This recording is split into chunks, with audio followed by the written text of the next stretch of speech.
Now, we've all seen those horrific pictures and videos of the slaughter of children in Syria, but I've got to be honest with you. I'm shocked by the use of these poor kids' smashed bodies for publicity and propaganda, held up to the camera while old men shout Quranic verses. It's barbaric on so many levels, as is the behaviour of so many in the Arab world. I have to be blunt with you about this. Now, Tarek Fatah is not an Arab. He's a gifted commentator and expert on Islam and the Middle East. Syria's not alone. The alacrity with which they will use terrible scenes, people's smashed bodies. I mean, the children there, some of them, half their heads are off, and to hold them up for camera. It's Western media. Is it? Of course it is. Why would CNN be there? I mean, for 2 days we didn't know who did it, except that they were blurring the images and showing dead children. And the serious analysis is not being conducted, that no matter who gets the upper hand, there will be a slaughter. That's the tradition, a tribal tradition in the Arab world that is, unless it is mocked out of its existence, will continue. Because irrespective, the Saudis are funding the Islamists over here. The anti-government opposition based in Europe is now a thing of the past. This is essentially a war between Iran and Saudi Arabia. Yeah, there is so much geopolitics going on. I find it quite sickening, actually, because when you speak to people who are very supportive of the West and Israel, who are informed and influential, they will say to you, well, look, it's not going to be a great alternative, but it will destabilize Syria. So Iran can't use Syria to get arms to Hezbollah. So for our interests, at least in the short term and mid-term, it's quite a good thing. Then you say to them, but you realize lots of members of minorities, huge numbers will be slaughtered. Yes, that might happen. It's incredibly selfish. You speak to those who support Iran and they say, well, we'll do anything to make sure Assad stays in power. He's our man. I think there's a dearth of ethics and morality. It's an old-fashioned way of looking at it, but if academics or statesmen feel that irrespective of what the outcome is, there's going to be a slaughter, then they should start talking and fighting the ideology that triggers the slaughter. There's not even a single bullet fired at the ideology of jihad. And I take you back 1400 years. Damascus has been the traditional place where mass slaughters took place. The entire Umayyad dynasty, 100% of the family was slaughtered in one room. And the tradition of the slaughter as an act of revenge may be medieval, and other people may have done that. Europeans might have done that. The Rwandans did it in Africa. But no one seems to have the courage to say that this is not how the modern human being resolves differences. It's celebrated. If every time you see a Syrian clip, someone in the background is saying Allahu Akbar, what is he saying? What is the essence of saying God is great when there are dead people all around you? Let's talk about this, because you know there are many platforms, and maybe any other context, will be accused of being racist and Islamophobic and whatever it may be. But this chant, and you hear it all the time, not just invariably, you hear it all the time, Allah Akbar, when there is a slaughtered person.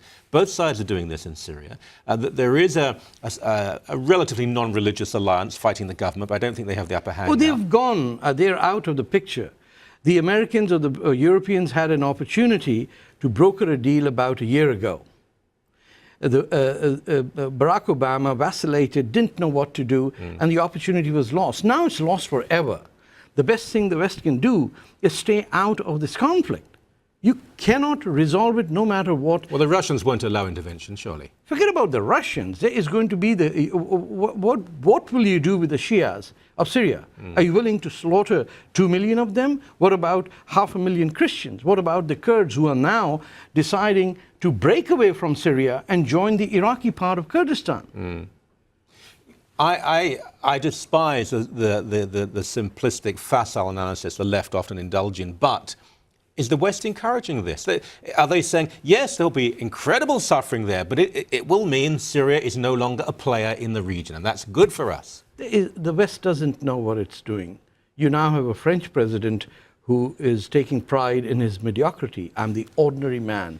There is no leadership. The Brits are tied up in a coalition government. They get pulled and pushed on all sides with their own scandals. The Americans are having an election. You think even if Mitt Romney won, Grover Norquist, who's an Islamist, is not going to allow the Conservatives to take action? What they need is people like Senator McCain, people who are not partisan, to say the number one enemy that the human civilization faces today is tribalism cooked up together with Islamism.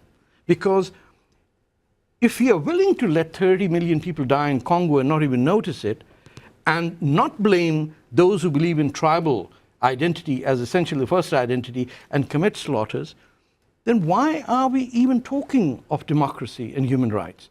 The first impediment in the way of human rights is when people start believing in irrational thoughts, whether it is moving around in a summer heat in a mobile black tent, or saying that it is essential to have a dagger on me, or to say that I need 5 cuts on my cheek to be identified as belonging to one tribe.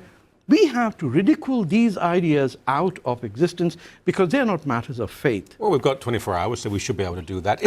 In the short term, how do we provide some sort of protection? I think it is bound on us as civilized people to protect, if Assad does fall, those minorities. When we say minorities, we're speaking of millions of people here who will be persecuted. They're already fleeing. We know Syrian Christians are, and here's the great irony, some of them are Iraqi. They left Iraq, where they were protected under Saddam, to go to Syria, where they're protected by Assad. Now they're leaving to go to Jordan. Who knows if the royal family will ever hold on in Jordan? Oh, they won't hold on. Jordan will be the ultimate Palestine, if not 1 year, 10 years, or 50 years. That's what Palestine is.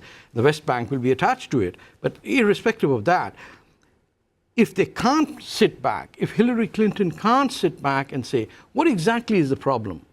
When their advisors are all Islamists, in the White House and in the State Department, she listens to Huma Abedin, her closest advisor, born in Saudi Arabia. What do you think is the advice she's giving to? They do not know how to figure out a way of this Iran versus Saudi Arabia war that is erupting, which will end in slaughter irrespective of who wins. Which has fronts in Syria, in Bahrain, and in other parts of the world. In Pakistan, there's a slaughter of Shias going on in a way that shocks me. I mean, I'm married to a Shia Muslim.